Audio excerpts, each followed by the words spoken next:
Bismillahirrahmanirrahim. Assalamualaikum warahmatullahi wabarakatuh.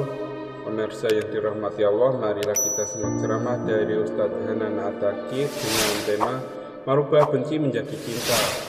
Sebelumnya marilah kita berselawat terlebih dahulu. Allahumma sholli ala Sayyidina Muhammad wa ala ali Sayyidina Muhammad. Selamat menyaksikan.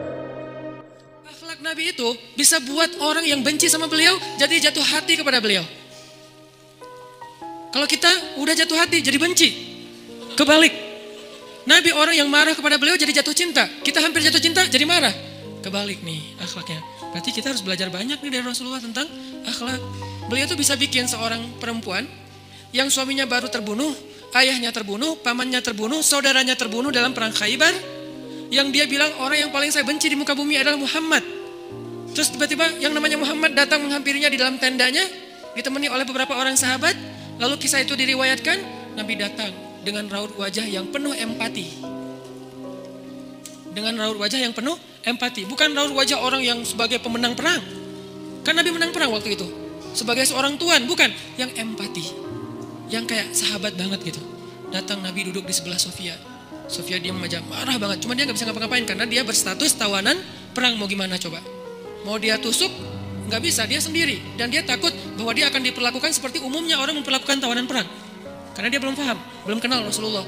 Dia kaget ketika Rasulullah SAW minta maaf sama dia. Kaget, gak ada cerita orang dalam perang yang menang minta maaf kepada yang kalah. Ada gak cerita kayak gitu? Gak ada tuh. Yang menang minta maaf sama yang kalah. Maaf ya kami menang. Jangankan perang, sepak bola aja susah nyari yang kayak gitu kan ya. Ini akhlak nih untuk kita teman-teman di Bandung dengan Persibnya. Nanti di Jakarta dengan, apa Jakarta teh? Persijanya. Nanti yang menang siapapun yang tanding, maaf ya menang. Dari mana lo akhlak kayak gitu? Rasulullah. Karena yang itu lebih serius loh daripada bola. Bola kan cuma permainan, entertain, olahraga kan. Gak seserius perang. Perang itu serius. Kalah itu meninggal artinya terbunuh. Kalau kita kalah paling ya kurangnya apa? Gak dapat skor gitu, gak dapat poin. Kalau itu kalah terbunuh. Nabi datang minta maaf dengan ekspresi empati yang tinggi, yang dalam. Nabi itu kayak ngerasain banget perasaan Sofia. Minta maaf, menjelaskan. Sofia, maaf ya, aku ikut turut berduka atas wafatnya ayahmu, suamimu. Sofia marah banget. Terus Nabi menjelaskan apa yang terjadi. Aku tuh udah ngasih kesempatan agar kita gak usah berperang, tapi mereka terus menyerang. Maaf ya, ngejelasin lagi. Maaf ya, ngejelasin lagi. Berjam-jam. Seolah-olah Nabi yang minta pengampunan kepada Sofia. Seolah-olah Nabi itu tawanan perang. Minta maaf, menjelaskan kejadiannya. Minta maaf, menjelaskan. Terus kayak gitu dengan ekspresi serius. Dan kelihatan banget lah. Ucapan dan ekspresi orang yang jujur kan kelihatan ya. Jujur bahwa beliau tuh empati banget. Bahwa beliau juga berduka. Terus sampai Sofia dari yang tadinya lihat ke bawah nunduk marah. Lama-lama ngelihat ke arah Rasul. Ngelihat ekspresi Rasul serius banget. Malah dia jadi kasihan. Sampai akhirnya dia jatuh cinta kepada Rasulullah SAW. Kata Sofia, ketika Rasulullah SAW datang kepada saya, waktu itu dia adalah orang yang paling saya benci di muka bumi. Tapi dia terus meminta maaf dan menjelaskan. Meminta maaf dan menjelaskan. Sampai akhirnya dia menjadi orang yang paling saya cintai di muka bumi. Akhlak Rasul. Rasulullah gak mengatakan Allah berfirman wahai Sofia. Enggak, belum ke sana. Akhlak dulu, baru nanti ajarin. Tarbiyah namanya kan ya. Sesungguhnya di dalam Al-Quran ada ayat tentang orang-orang yang kafir yang telah mati terbunuh. Enggak, Rasulullah tuh tahu, jangan ngomongin tentang ayahnya yang mati terbunuh, ibunya yang pamannya, suaminya yang mati dalam keadaan kafir. Nabi nggak mau ngomongin itu, kenapa? Menjaga perasaan Sofia. Kok masih dijaga sih perasaan, kan mereka beda agama, mereka orang kafir. Inilah akhlak Rasul. Sehingga Nabi membahas yang membuat Sofia merasa kayak dihargai sebagai seorang janda, sebagai seorang perempuan, sebagai seorang yatim, sebagai seorang tawanan.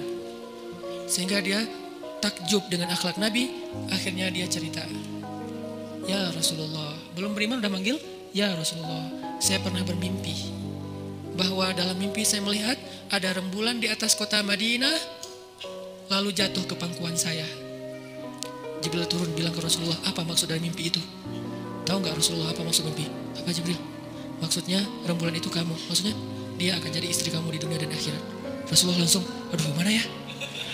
Rasulullah juga orang yang ra'fah banget tuh. Bil mu'minina ra'ufun rahim tuh Rasulullah. Gak enak. Kan dia masih janda baru meninggal suaminya. Masa saya lamar gimana ya? Kata Jibril, ya Rasulullah, Allah suruh engkau melamar dia untukmu.